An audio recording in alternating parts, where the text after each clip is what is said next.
va essayer de réfléchir ensemble, donner des conseils sur les usages de jeux, faire un peu le tour de ce qu'on peut dire aussi bien aux animateurs mais aussi aux familles aidantes, ce qu'on peut utiliser, comment on peut utiliser, dans quel contexte, etc. Tout ça, c'est filmé. L'objectif, c'est de vraiment permettre à toutes les personnes qui ont en charge les seniors d'avoir des repères plus facilement. Donc, je vous présente donc Xavier Manchado, directeur de l'EHPAD de Tenzé, et Rachel Charrier, qui est... je laisse te présenter. Donc Rachel Charrier, psychologue en maison de retraite. Et je suis ici par rapport à l'initiative de la mise en place des boîtes d'activités. Est-ce que tu veux en dire deux mots, peut-être, des boîtes d'activités ? Ce serait peut-être toujours bien, parce que je vois même que tu as un de tes collègues qui nous arrive de Suisse. Tu pourras le présenter, dire quelques mots du projet. Pas de souci. Donc les boîtes d'activités, c'est quelque chose qu'on a mis en place à l'EHPAD de Tenzé en 2012, suite à l'observation des familles qui ont des parents qui ont des troubles cognitifs et qui partent complètement dépités parce que je ne sais plus quoi faire avec mon papa, ma maman, il ne me reconnaît plus, on ne peut plus faire d'activité, aidez-moi. Donc à la base, c'est parti de là. Avec Monsieur Manchado, on s'est renseigné sur ce qui pouvait exister. En cherchant, on a réussi à créer justement le système boîte d'activités. Donc c'est des activités qui existent déjà dans tous les établissements, ça j'en doute pas, et qu'on a simplement formalisé dans des boîtes d'activités qui sont rangées toutes au même endroit et transportables dans un petit salon ou dans le logement du résident. Comme ça, la famille, quand elle vient, elle peut directement prendre la boîte et se dire, c'est des activités qui durent maximum 30 minutes par rapport aux problèmes attentionnels que peuvent rencontrer les personnes qui ont des démences ou des troubles cognitifs avérés. Et ce qui fait que la famille prend l'activité, va dans le logement du résident et si celui-ci est d'accord, ça peut se faire sur un petit temps. Même si c'est 5 minutes, c'est pas grave, c'est le fait d'échanger quelque chose et de repartir avec le sourire et le bénéfice de la relation qu'il y a pu y avoir. Donc elles sont matérialisées devant vous. Alors là vous n'avez pas forcément des boîtes liées au jeu. Vous en avez une sur l'activité tricot, une autre sur la relaxation, une activité de création d'un arbre généalogique. Mais il y en a d'autres sur le jeu, c'est bien ça. La plus grande, on la découvrira tout à l'heure si tu veux. Donc voilà. Alors, l'objectif aussi, c'est à terme de créer des boîtes d'activités spécifiques à certains jeux et qui pourront entrer dans les établissements. Voilà. Des tutoriels vidéo vont accompagner les usages de ces boîtes d'activités. Ils sont en cours de réalisation. Voilà. On peut peut-être commencer directement sur l'usage des jeux en établissement. Rachel, à quel moment, quelles sont les conditions pour faire que le moment de jeu se passe au mieux ? Les conditions pour que le moment de jeu se passe au mieux, c'est ne pas forcer la personne. Déjà, dans un premier temps, lui demander son avis, puisque si la personne l'a fait contrainte et forcée, ça ne marchera jamais. Donc déjà, là c'est vrai que nous on était plus partis sur les personnes qui avaient des troubles cognitifs, mais le jeu c'est quelque chose qui se fait vraiment avec tout résident. Il n'y a pas d'âge, il n'y a pas de critères sociaux, il n'y a pas de personnes qui aimaient vraiment jouer avant et qui jouent plus maintenant, et des personnes qui découvrent le jeu en étant en EHPAD. Voilà, c'est vraiment pour tout le monde. Et ce qui est important, c'est que c'est un moment convivial, que ce soit en groupe ou en duo.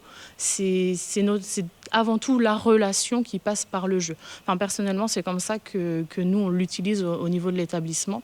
Je l'utilise également en atelier thérapeutique pour justement avoir une base, pas forcément avec les règles du jeu qui existent, mais simplement avoir un médiateur. Le but, c'est pas faire le jeu pour faire le jeu, mais entrer en relation avec la personne, qu'il y ait un moment d'échange qui se passe et que la personne soit satisfaite, qu'elle y arrive ou qu'elle n'y arrive pas. Après, avec ses règles ou les règles du jeu, il n'y a vraiment pas d'importance. D'autres sur la dimension matérielle, le moment de la journée, des choses comme ça. Est-ce que vous avez des petites choses à ajouter, des suggestions à nous faire Directeur d'EHPAD, d'un EHPAD de 90 résidents. Le jeu, ça ne s'improvise pas. Enfin, je pense que ce que vous dites me paraît tout à fait judicieux. Ça passe souvent par un temps préparatoire où il faut déjà prendre rendez-vous quelque part, expliquer un peu ce qu'on va faire, être sûr que la personne valide aussi le fait de venir.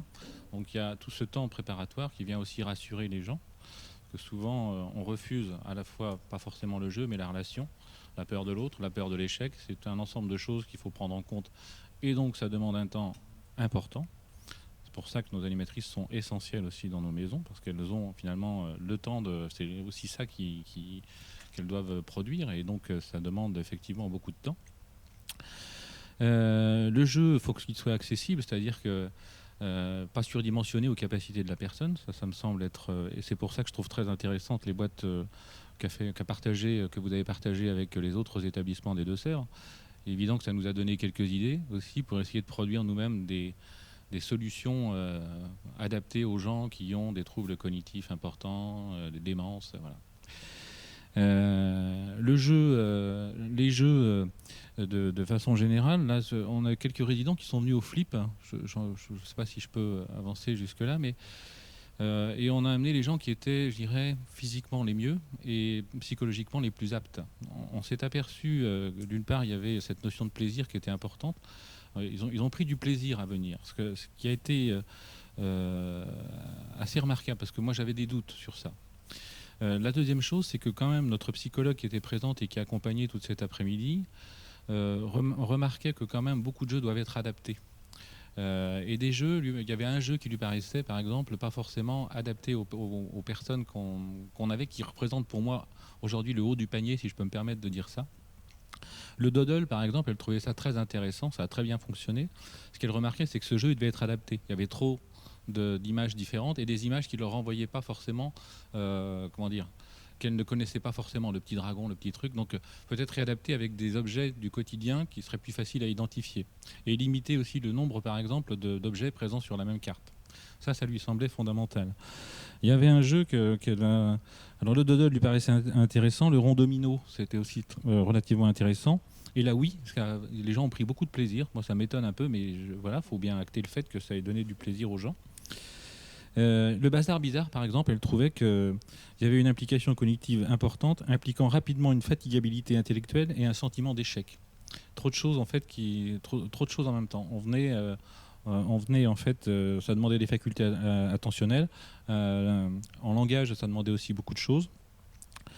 Ça faisait appel à la mémoire sémantique, à la flexibilité mentale et aussi à la vitesse de traitement, ce qui lui paraissait considérable sur un même jeu, et ce qui fait que les gens étaient en échec. L'autre fait, c'est que jouer, c'est aussi un moment de stress. Alors ça peut être stimulant, mais ça peut être aussi bloquant. C'est aussi la remarque. Donc c'est aussi tout ce qu'on peut faire pour rassurer autour du jeu. Ça semblait aussi fondamental. Et on s'aperçoit que le groupe, il y a l'effet concurrence aussi entre les personnes qui sont présentes, et qu'il fallait aussi être vigilant à ça. Voilà. Qu'est-ce que je voulais rajouter ? On parle des EHPAD et des gens qui vivent à domicile et des jeux qui pourraient permettre aux gens de rentrer en relation avec leurs parents, de vivre mieux les temps qu'on passe ensemble, éviter aussi l'errance, je dirais, psychologique et la souffrance psychologique. Le jeu, c'est un moment, je dirais quelque part, c'est une sorte de diversion dans le quotidien. On peut peut-être assimiler le jeu à ça aussi parfois. J'aimerais juste rappeler une chose. À domicile aujourd'hui, les gens sont accompagnés très tardivement. Parfois, les troubles sont vraiment très installés. Et on s'aperçoit quand ils arrivent en EHPAD que les gens sont déjà très enfoncés dans ces pathologies et que maintenir les capacités cognitives, c'est déjà impossible. Et du coup, les jeux, tels qu'on les conçoit aujourd'hui, sont-ils vraiment adaptés ? Je voudrais juste faire une remarque. Les 6 derniers résidents qu'on a sont rentrés à plus de 90 ans, avec des désordres importants. Et aujourd'hui, les jeux qu'on propose, mis à part ces boîtes d'activités qui me semblent être une bonne piste et qu'il faut continuer d'explorer, sont pas forcément adaptés. Et ce qu'on aimerait trouver, c'est des solutions pour ces gens du grand âge. Parce que le grand âge, quand je dis le grand âge, c'est au-delà de 90 ans, de 90 jusqu'à 100, voire au-delà. Qu'avons-nous aujourd'hui à proposer à ces personnes ? Alors, je pense que les jeux tels qu'ils sont présents au flip sont adaptables et doivent être adaptés pour un certain nombre. Ils ont toute leur place à la fois dans le champ du domicile et des établissements, mais on doit déjà réfléchir à autre chose. Ce sont les gens du grand âge pour qui il faut trouver des choses qui ne soient pas dans le maintien des capacités, peut-être un peu plus dans le plaisir ou dans l'émotion, qui nous permettrait pour ces personnes de stabiliser un peu l'humeur parfois, ou en tout cas faire en sorte qu'ils vivent mieux leur quotidien. Alors, je suis directeur d'EHPAD, je ne suis pas animateur. Je sais que le dire, c'est facile. Le mettre en œuvre, je sais combien c'est compliqué, parce que les tentatives, des fois, ce sont des échecs successifs. On a fait une tentative heureuse. Alors, ça marche avec l'un, ça ne marche pas avec l'autre. Des petites bouteilles avec plein de bouchons de couleurs différentes et de tailles différentes. Et mettre les gens... ce que je voulais essayer de faire, c'était qu'on mette tout ça et qu'on mette les gens devant et voir comment ils réagissaient, finalement, à ces objets. Je me dis qu'il y a encore plein de choses à inventer. Mais pour ça, il faudrait être capable de, ce qu'on ne sait pas faire aujourd'hui, peut-être de filmer, de regarder un peu comment les gens utilisent finalement la matière qu'ils ont devant eux. Ça, je pense que ce serait aussi une piste qui nous permettrait sûrement de trouver quelques solutions. Peut-être pas toutes les solutions, mais quelques solutions. Voilà ce que j'avais envie de vous dire aujourd'hui. Les dimensions grand âge, ça pourrait être presque un champ de réflexion spécifique sur lequel on pourra revenir.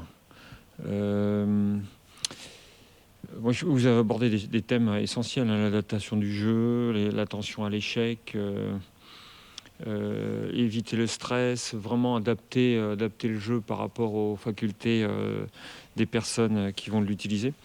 Bon, c'est des facteurs très importants. Est-ce que, par exemple, sur la question du grand âge qui a été avancée, quelqu'un aurait des pistes? Yves, tu as quelque chose peut-être?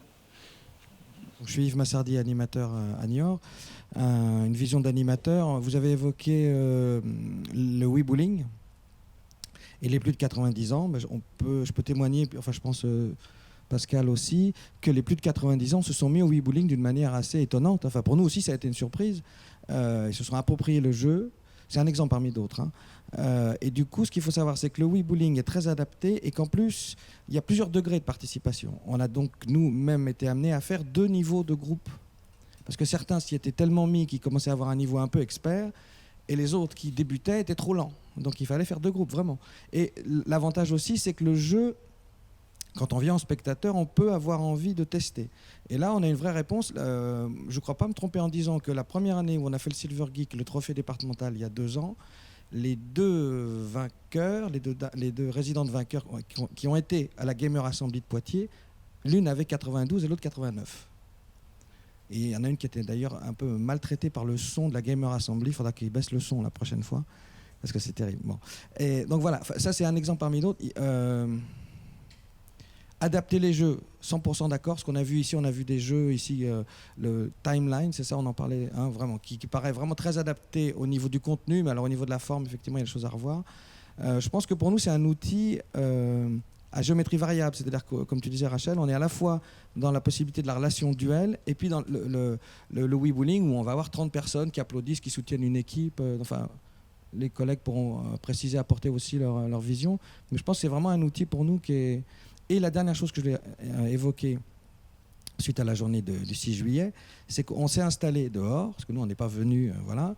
Et les dames qu'on avait amenées, les résidents, disent « Bon, mais il n'y a pas un jeu de belote là ?» Pascal est arrivé. « Ah, mais on a peut-être d'autres jeux à vous proposer. » La neuropsychologue qui était là aussi à argumenter en disant bon, « On va essayer de voir ce que c'est. » C'était donc le Dixit, hein, qui est le jeu, voilà. Et on est parti sur le Dixit et elle ne voulait plus s'arrêter, quoi. Donc ça veut dire... Et là, pareil, si je pense en termes d'âge, là, je suis sûr que j'avais au moins 2 résidents de plus de 90 ans. Effectivement, je suis d'accord avec vous, on avait emmené des gens qui étaient plutôt préservés sur le plan cognitif. Hein. Ça, c'est vrai aussi, absolument. Mais quand même, qui a plus de 90 ans. Et qui ont participé et qui ont découvert ça. Et maintenant, ils veulent le jeu et on va l'acheter, quoi. Voilà, c'est un éclairage de notre part, de ma part. Pour répondre à Christophe, je pense que la dimension essentielle, c'est l'accompagnement. Parce qu'on s'en est vraiment rendu compte avec Rachel. Les boîtes d'activité ont fonctionné le temps où il y avait des agents qui pouvaient accompagner les familles à les utiliser. Mais que c'est clair que si on ne consacre pas ce temps-là suffisant, qu'on ne rassure pas tout le monde, le résident, la famille, qu'on médiatise ce temps-là, qu'on explique tout ce qui peut se passer et qu'on aide au départ, ça ne marchera jamais. Et concrètement sur le projet, à l'arrêt des interventions de Rachel, le projet il s'est mis en sommeil. On a essayé de le réactiver, mais sur les temps dont disposent les équipes dans les EHPAD, en animation, c'est pas facile. Et malgré tout, on se dit que c'est dommage parce qu'en fait, c'est du temps qu'on gagnerait pour que les familles trouvent une place, échangent des bons moments avec leurs proches, ne viennent pas faire des visites en EHPAD comme on vient faire une visite à l'hôpital, parce que c'est un lieu de vie, on ne doit pas faire comme ça, qu'on prépare sa visite en se disant qu'est-ce que je vais faire si ce jour-là ça marche pas, qu'est-ce que je vais proposer comme jeu ou comme activité, qu'on vienne avec l'idée c'est de se dire d'y aller avec une petite valise de solutions qu'on a soi-même en emportant une clé USB avec un ordi, des photos, etc. ou utiliser ces outils-là. Mais c'est vrai que sans préparation et sans apprentissage finalement des familles de ces nouvelles relations avec leurs proches, ça ne marchera jamais. C'est juste pour répondre à... Moi, je suis Anne Jacopé, je suis administratrice à l'Association des ludothèques françaises. Et à ce titre, je voudrais avoir un petit point de vue sur le jeu en tant qu'activité propre en elle-même et sur comment nous, on la définit en ludothèque. Pour nous, c'est avant tout une activité qui est libre, et vous l'avez dit, c'est au choix des personnes, des résidents, de jouer ou de ne pas jouer. C'est une activité qui est gratuite, et du coup, on ne demande pas aux joueurs d'avoir un résultat, de produire quelque chose. Et nous-mêmes, en ludothèque, en tout cas, on n'a pas d'intention vis-à-vis des joueurs. Ils viennent ici, ils y trouvent ce qu'ils ont besoin d'y trouver. Des fois, ça leur appartient complètement, on ne verra pas ce qu'ils y ont trouvé. Parfois, ce sera plus visible. Je dis ça parce qu'en fait, par rapport au grand âge, on est sur, avant tout, nous, le jeu, qui correspond à des personnes qui ont de 0 à 130 ans, peu importe leurs compétences. Et quand on est sur une vision généraliste du jeu, on trouve souvent des solutions par rapport au public qu'on a en face, qu'il soit des personnes de grand âge ou pas. Donc, libre et gratuite, on ne connaît pas la fin, et puis il y a des règles. Mais il y a des règles qui sont données par l'espace, le temps, pas forcément par le jeu en lui-même. Là, on a beaucoup parlé de jeux de société, que nous on appelle jeux de règles, mais il existe d'autres formes de jeux qui peuvent être complètement adaptés aux personnes âgées et qui vont venir solliciter des compétences différentes que juste le cognitif ou voilà. On a parlé d'émotion tout à l'heure, j'ai entendu, de rassurer. L'idée en ludothèque, c'est d'avoir une variété assez large d'objets-jeux qui vont permettre de solliciter des compétences, qui vont rassurer la personne parce qu'elle va savoir faire et qu'elle va être valorisée, et qui vont aussi de temps en temps permettre aussi des découvertes, des ouvertures, et parfois aussi aller à la rencontre de l'autre résident ou de la famille, etc. Vite fait, les types de jeux qu'on a en ludothèque, ce sont des jeux d'exercice. En fait, la classification qu'on utilise, nous, c'est une classification qui est issue des étapes de développement de la personne, de l'enfant et de la personne de chez Piaget. Donc, il y a des étapes à passer, et en fonction des compétences qu'on acquiert, là, on arrive ensuite à passer les étapes suivantes. Mais on n'oublie jamais la première étape. La première étape, c'est l'exercice, le sensoriel, la manipulation, la motricité. Et toute sa vie, on est sur ces compétences-là. La deuxième étape, c'est le symbolique. Quand notre esprit c'est un peu plus structuré, on arrive à se représenter le monde. Et ça, les personnes âgées, le grand âge peut aussi avoir du plaisir à jouer avec des jeux symboliques. Ça peut être juste des objets qui rappellent des choses de leur vie passée, un vieux téléphone, ou pourquoi pas, parfois, et ça marche très bien dans les espaces, chez les personnes Alzheimer, des poupées. Les jeux d'assemblage, c'est aussi une catégorie, mais elle est transversale à tous les âges et toutes les compétences. C'est des choses qu'on construit en 2 dimensions ou en 3 dimensions. Je fais très résumé. Et les fameux jeux de règles dont on parle, j'ai l'impression, en majorité là, qu'on appelle souvent jeux de société, qui eux-mêmes ont des sous-catégories. Dans un jeu de règles, on va faire appel à des compétences différentes. Les jeux de règles vont proposer de jouer avec du hasard, ou avec de l'adresse, ou avec de la mémoire, effectivement, ou avec une relation avec l'autre, de la coopération. Il y a différentes façons les jeux proposent différentes aussi compétences dans le jeu de règles. Tout ça juste pour dire que c'est sans doute à la fois donc les conditions du jeu, c'est qu'il reste gratuit, on ne demande rien à la personne, pas de production, que la posture de l'animateur, du bibliothécaire, de la personne accompagne, vous l'avez dit aussi, que ça reste libre, je choisis de jouer ou de ne pas jouer, et puis qu'on arrive à trouver et à proposer dans un aménagement d'espace des jeux assez variés pour que chacun puisse venir y trouver ce qui lui convient et ce dont il a besoin au moment où il rencontre le jeu. Voilà ce que je voulais rajouter par rapport à grand âge. Je veux juste rebondir par rapport à ce que tu viens de dire. En tant que, du coup, je prends ma casquette ludothécaire et personne âgée. Effectivement, toutes les étapes que tu as données sont prises en compte dans l'accompagnement des personnes vieillissantes et en particulier les personnes qui ont des troubles neurologiques. Et je reprends toutes ces étapes à l'envers. Voilà. Donc c'est exactement le même chemin qu'on peut faire avec un enfant, mais on le fait également avec une personne âgée, sans cette notion de dire une personne âgée revient en enfance, c'est faux, c'est non. Par contre, on tient compte des étapes du développement de la personne qui donc sont basées sur Piaget, qui sont essentielles à la compréhension des capacités cognitives des personnes vieillissantes. Donc c'est vraiment un travail de bout à bout de la vie qui se rejoint à travers le jeu, tout jeu confondu effectivement. Et bon, tout à l'heure, j'en parlerai un petit peu plus avec un petit peu plus de précision sur le plaisir et sur le rappel mémoire de l'histoire de vie des personnes à travers certains jeux. Donc pas seulement les jeux à règles, effectivement. C'est juste une expérience par rapport à notre service qui fait de l'animation à domicile. C'est vrai que là, on a travaillé avec la ludothèque depuis des années, en fait, avec la ludothèque de Thouars et sur les conseils des ludothécaires, parce qu'en fait, on allait donc proposer des visites à domicile pour la convivialité, etc. Et c'est vrai qu'il fallait plusieurs supports pour réussir à être en cohésion avec la personne qui se trouve en face et qui n'est pas forcément là pour... Et donc, le but, c'est vraiment de passer un bon moment ensemble. Et par exemple, je pense à un monsieur qui parle très peu, qui va pas dire je vais pas bien, qui va pas exprimer forcément certaines choses, mais qui semble un peu triste.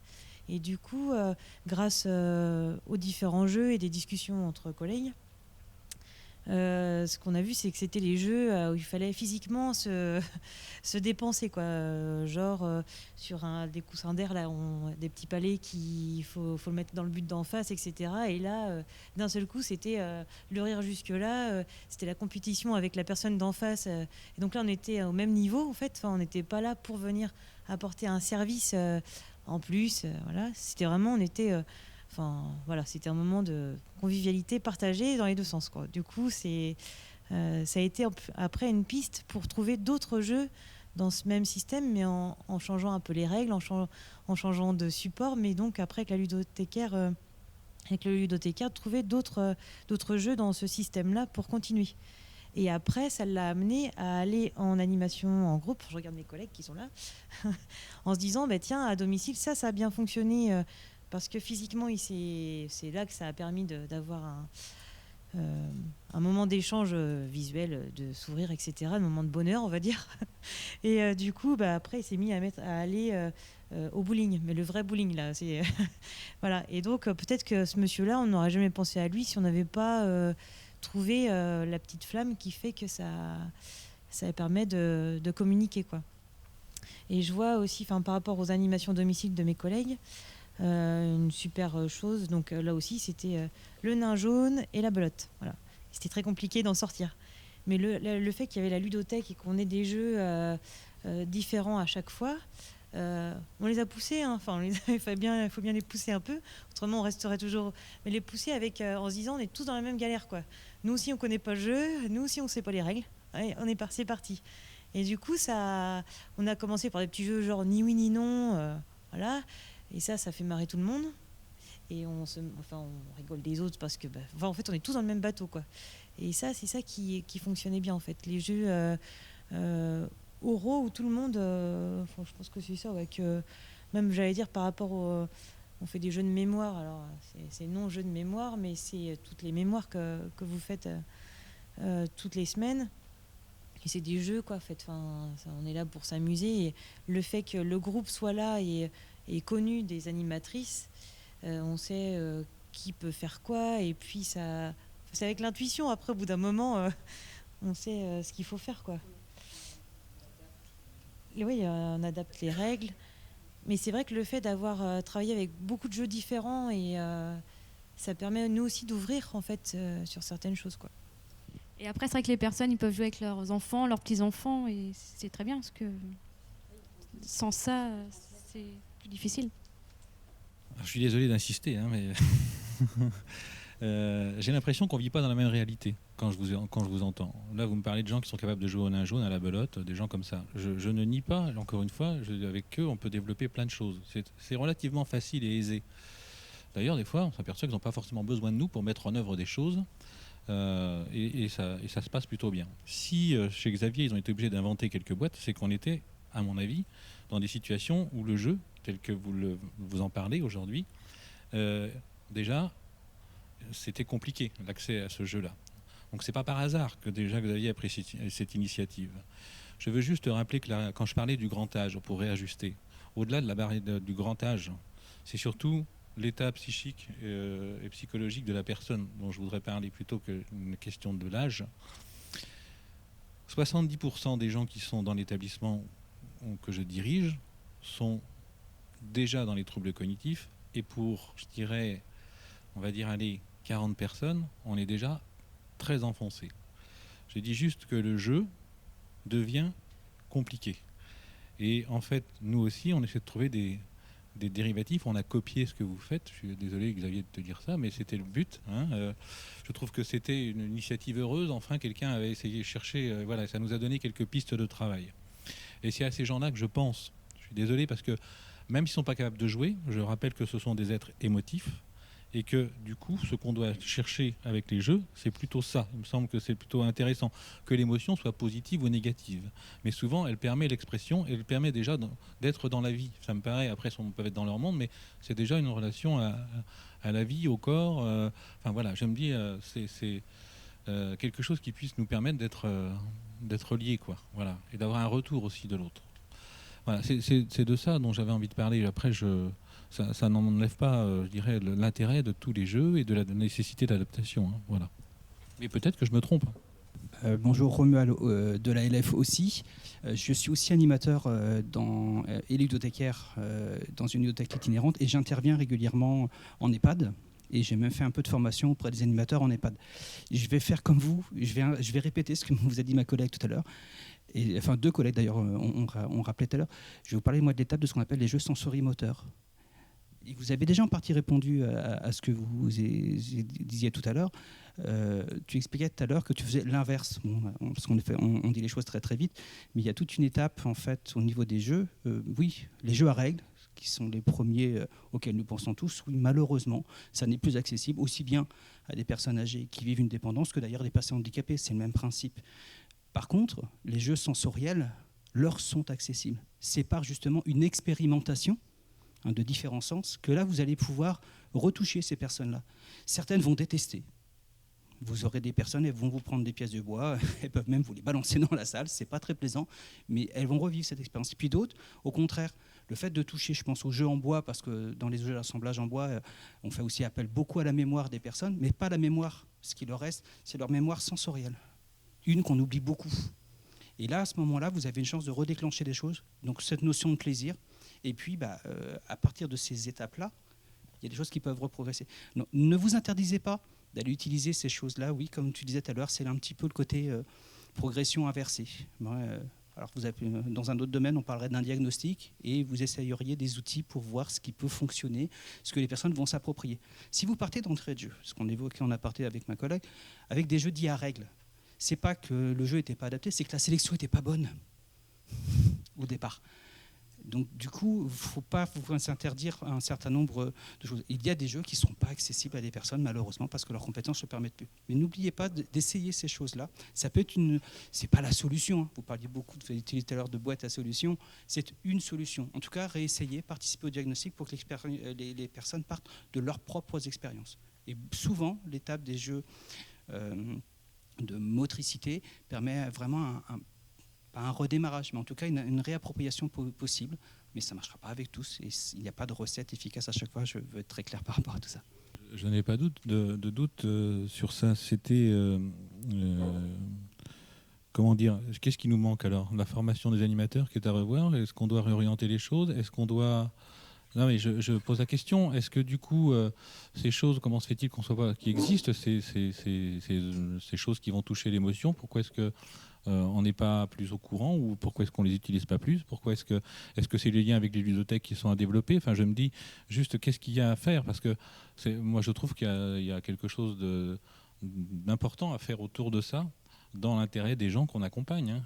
Aussi bien sur le champ des établissements qu'à domicile, où des fois l'isolement est encore plus grand et où la solitude peut être encore plus grande. Donc c'est juste ça. Je suis ravi d'entendre que ça existe, y compris en ludothèque. Et moi je me dis, les initiatives qu'on prend, c'est parce que souvent peut-être on n'est pas allé voir, peut-être qu'on n'est pas au courant, peut-être que, vous voyez, mais c'est une réflexion globale qu'il faut avoir sur ça, quoi, parce que... Moi, je veux juste un petit peu répondre à ça. Je pense qu'effectivement, le domaine du jeu est peut-être un domaine mal connu des animateurs et des familles, puisque les familles ne sont pas forcément spontanées au jeu non plus. C'est aussi un accompagnement à faire, une formation effectivement, donc d'où l'idée des tutos qui pourra servir à tout le monde. Ce que je voulais dire, c'est qu'il y a, personnellement, je ne m'interdis et j'interdis aucun jeu dans la possibilité de jouer avec les personnes. Ce qui est important, c'est de connaître l'histoire des personnes pour aller cibler un petit peu plus précisément. Alors c'est vrai qu'en ludo, c'est moins facile, mais quand on est, comme moi, en café mémoire, où quand j'accueille les gens, je les accueille aussi avec leur histoire, et progressivement, ils se dévoilent, soit par eux-mêmes, à travers le toucher de certains jeux. Donc je reprends l'histoire des jeux en bois. J'ai un exemple très précis, un monsieur dont je savais qu'il avait été menuisier. Donc j'ai amené des jeux en bois, le Jenga qu'on a derrière nous, le Panic Tower. J'avais emmené aussi des jeux de dominos en bois assez gros. Voilà. Et à partir de ça, on a pu communiquer. Il verbalisait plus du tout. Il était Alzheimer depuis un petit moment. Il verbalisait plus du tout, mais on a joué ensemble, simplement au toucher, en se passant les objets, en les classant, sans jouer sur une règle, mais en étant sur le sensoriel de base, tout simplement, sans parole, sans échange verbal, mais par le sensoriel pur et les regards. Voilà. Donc je pense que c'est effectivement peut-être des choses qui sont on est là pour ça, je pense. C'est vraiment développer la connaissance des animateurs et des familles, comment ils peuvent retrouver le contact avec la personne vieillissante ou malade. Je voulais ajouter une petite chose. Pour moi, les boîtes, on n'en était pas au niveau de faire des boîtes de jeux, mais c'est resté, on les a appelées boîtes d'activité. Parce que du coup, le premier thème pour moi, c'était remettre les personnes en action et en relation avec les autres, d'où l'activité. Et c'est pas pour rien que la première qu'on a choisie en tuto, c'était toucher relationnel et le massage minute, parce que c'est sensorimoteur et que ça peut passer dans beaucoup de cas. Et que on n'en était pas allé jusqu'à créer des boîtes de jeux, mais vraiment des boîtes d'activités pour que ce soit un médiateur à la relation. Et après, je reprends ce que vous dites. Je pense que pour pas se tromper, à la base, il faut faire un bilan. Et que du coup, en faisant un bon bilan des capacités résiduelles, on peut éviter des mises en échec. Et c'est vrai que ça rejoint la question formation, habitude, accompagnement. Un bon bilan, on risque de moins se tromper quand on propose quelque chose derrière. Mais c'est vrai qu'il faut accompagner tout le monde à les faire, à se baser sur une méthode, parce qu'il y a des approches de Piaget, il y a d'autres modèles conceptuels avec d'autres professions qui mixent du sensoriel, du moteur, du cognitif. Après, chacun a son modèle, mais c'est vrai qu'un bon bilan, ça évite de se tromper après derrière. Voilà. Je rebondis sur cette question de bilan qui me semble extrêmement importante. Je pense que c'est aussi dû au fait que je suis psychologue de formation et que je travaille dans la région dont Piaget vient. Mais voilà, ça ancre les choses. L'idée, je pense qu'au-delà des capacités cognitives résiduelles, il y a toute la question de quels besoins sont ciblés par une activité, qu'elle soit ludique ou autre, mais en l'occurrence ludique. C'est quel besoin? C'est d'entrer en relation avec sa famille, c'est de maintenir des capacités cognitives dans un certain domaine. Toute la question des besoins, elle est importante, mais on doit aussi regarder la question des attitudes. Là, en l'occurrence, parfois, c'est pas seulement dû à l'âge, mais parfois à la génération. Le jeu, c'est pas perçu comme quelque chose de désirable parce que c'est considéré comme une activité qui irait plutôt avec des enfants, en fait. Là, il y a un bon truc, c'est d'utiliser l'intergénérationnel, dans lequel je me suis un peu spécialisé, c'est d'essayer de mélanger les générations, et comme ça, les personnes assez âgées, par exemple autour de 80 ans, mais c'est vrai que l'âge, c'est pas le critère le plus important, si on les met en condition de jeu avec des enfants ou des adultes d'âge moyen, c'est un prétexte, ils ont l'impression que c'est un prétexte de jouer avec les enfants, donc ils sont d'accord de jouer parce que c'est avec des enfants, et finalement ils se prennent au jeu. Et finalement c'est intéressant pour eux aussi. Après, la sélection des jeux, pour moi, elle est extrêmement importante, et du coup elle découle de l'évaluation, et je ne suis pas d'accord avec le fait de ne pas s'interdire de jeux. Enfin, je ne vais jamais faire une partie de Terra Mystica avec des enfants de 6 ans ou des aînés qui n'ont pas de culture du jeu moderne depuis 95. Enfin, j'exagère un peu, mais en montant un exemple assez extrême, là, on a des jeux qui sont assez simples finalement dans la palette. Je rebondirai aussi sur une chose au niveau des besoins. Si on vise moins les aspects de développement, de règles, de stratégie, de mémorisation, etc., mais plus l'aspect créatif, émotionnel, on peut toujours partir sur les jeux de rôle. Et ça, on connaît encore moins. Et même dans les ludothèques, en tout cas en Suisse, on connaît peu les jeux de rôle. Et puis même, beaucoup de jeux de rôle sont assez geeks, et je pense qu'on peut vraiment développer ce côté-là. Ça, c'est pour les créateurs de jeux. On leur dira. Oui, moi je voulais rebondir sur la dimension sociale qui ressort quand même quasiment à chaque fois, malgré le fait que ce soit sensorimoteur, cognitif ou autre. Et c'est vrai que c'est une des relations justement qu'on cherchait à travers les boîtes d'activités. Et que moi-même, au niveau de ma pratique, au niveau des ateliers mémoire, il y a beaucoup de personnes âgées qui... ateliers mémoire, donc c'est-à-dire que c'est des personnes où il y a eu une évaluation justement, il y a eu un bilan cognitif pour que ça soit quand même assez homogène et qu'il n'y ait pas de disparité au niveau des exercices. Et il y a beaucoup de personnes qui me disent « Ah non, mais moi, c'est pas possible, enfin, j'arriverai jamais à ça. » Et puis, le fait de savoir que nous, on a confiance en eux également, ça permet de rentrer des gens en relation, de leur dire « Mais si, regardez, on va faire un exemple pour justement les apaiser. » Et là, régulièrement, il y a le déclic. Et puis, on va entendre une réponse là, une réponse là, une réponse là. Et on va même être obligé de temporiser en disant « Attendez, chacun son tour, on va... » Et que ce soit n'importe quelle activité, que ce soit un exercice écrit, oral, un jeu, c'est vrai que la dimension sociale, c'est quand même le cœur à la base. Donc, pour rebondir vraiment sur tout ça, nous, c'est ce qu'on recherchait à travers les boîtes. Et c'est ce qu'on cherche à développer au sein des EHPAD, mais également par rapport aux futurs projets qu'on a à domicile, pour ne pas laisser les aidants dans la peine à ce niveau-là. Je voulais juste rajouter par rapport au jeu avec les enfants, parce qu'à une époque, nous, on a travaillé avec la maternelle, la grande section de maternelle. Et c'est vrai que donc, la maternelle venait avec ses propres jeux. Nous, on en avait qu'on mettait aussi à disposition. Et il y avait justement un côté aussi éducatif de la part des résidents par rapport aux enfants. Ils se retrouvaient en tant que grands-parents ou parents avec leurs enfants ou leurs petits-enfants. Et c'est vrai, il y avait un échange qui était vraiment super. Et il y avait des jeux qui sont découverts, les résidents, hein, comme le blocus, enfin, voilà, à l'époque et tout, que les enfants leur ont montré. Il y avait des histoires de passage aussi, justement, de cordelettes à travers des trucs en bois, qu'il fallait suivre le trajet. Et ça, il y avait des personnes qui étaient donc en démence Alzheimer ou qui étaient très à l'aise là-dedans, qui retrouvaient le fait de coudre. Et c'était vraiment un échange super qui se passait.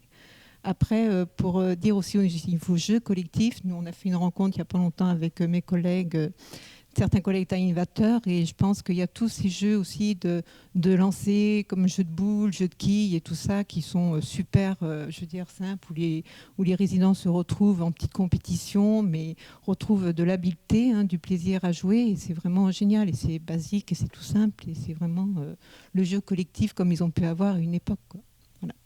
Juste pour compléter, je voulais donner le tout dernier exemple que j'ai sur cette question-là. Nous avons fait, parce qu'on parlait tout à l'heure du lien avec les enfants et les personnes âgées, il y a aussi une émulation, je vous donne juste cet exemple-là.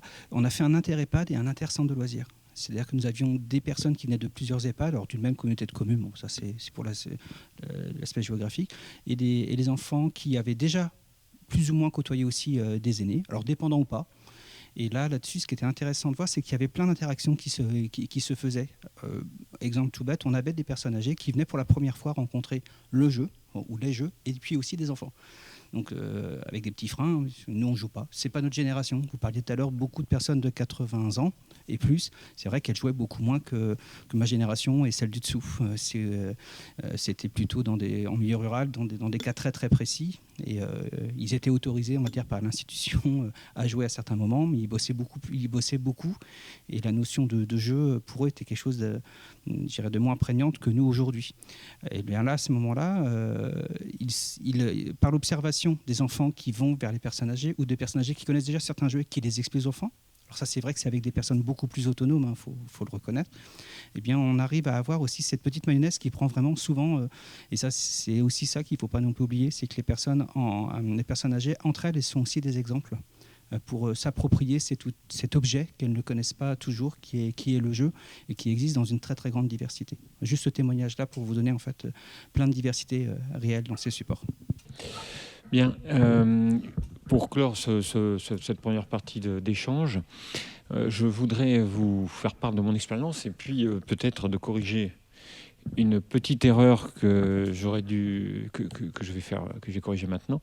Pourquoi je suis là? Moi, je suis enseignant en école élémentaire, donc il n'y a pas tellement, il y a des liens quand même avec le champ des personnes âgées. Mais je suis aidant, je suis tuteur d'une personne qui a la maladie d'Alzheimer, qui est maintenant en établissement, mais que j'ai vu et j'ai essayé d'accompagner pendant quelques années. Et donc, je suis sensible à la question et surtout sensible à tous ces cas de familles qui ont à gérer au domicile une personne qui est en perte de cognition comme ça. Et j'avoue que j'ai été bien souvent désemparé. Je ne savais pas comment faire, parce que, bon, d'abord, on est au sein de la famille. Et au sein de la famille, il y a toute la tradition de la famille, hein, le respect, le truc, bon, voilà. On ne sait pas trop comment s'y prendre. Et donc, si vous voulez, ce que j'ai manqué beaucoup, c'était de pistes. Donc, je n'avais pas eu le réflexe, comme on vient de l'expliquer, d'aller me tourner vers des ludothécaires, ou peut-être d'aller me tourner vers des professionnels à l'intérieur d'établissements. Ce n'est pas encore mis en place dans notre pays. Peut-être que naturellement, sur les communes vont s'installer, ou tout au moins on va reconnaître vos compétences de manière différente, et qu'on renverra vers vous des gens qui s'installeront. Alors, je crois que le rôle sera à partager entre les animateurs d'établissement, mais aussi les ludothécaires. C'est-à-dire qu'à un moment, je suis le modeste témoin et représentant de toutes ces familles où, à un moment, on est là, on est désemparé. Et actuellement, si je regarde ce champ d'organisation sociale, c'est pas encore mis en place. Et ensuite, mais aussi sur le champ des nouvelles du web, on n'a pas encore ce tutoriel qui vous dit tiens, voilà, j'ai fait ci, j'ai fait ça, je suis passé comme ci. Il n'y a pas de témoignage. Donc, si on est là aujourd'hui, c'est un petit peu à cause des relations que j'ai pu avoir avec ma tante, et qui m'ont vraiment motivé en me disant mais finalement sur ce territoire à Parthenay, il y a toutes ces compétences, il y a le croisement des ludothécaires, il y a aussi tous ces animateurs qui sont au fait des activités qu'on pourrait développer. Et on peut se lamenter en se disant il n'y a encore rien, et puis se dire modestement on va avancer pas à pas. Et donc aujourd'hui on est là aussi pour essayer d'apporter des pistes. Alors monsieur, je voulais juste vous dire que je pense que tout ce champ du grand âge ou des gens qui sont dans la grande difficulté, je pense que c'est quelque chose auquel il faudra, auquel on s'attache. Par exemple, la création de boîtes d'activités, mais dans les tutoriels qu'on voudra faire. Et à mon avis, ensemble, on pourra mettre au point des boîtes d'activités. Et je sais que dans votre établissement, vous avez une animatrice qui a mis au point des petites choses qui me semblent très innovantes et qu'on pourra avoir le bonheur de faire partager au plus grand nombre. Vraiment, je sais que pouvoir compter sur vous. Elle m'a dit que vous étiez très, très partant sur ces questions-là et ça sera donc quelque chose d'intéressant à faire.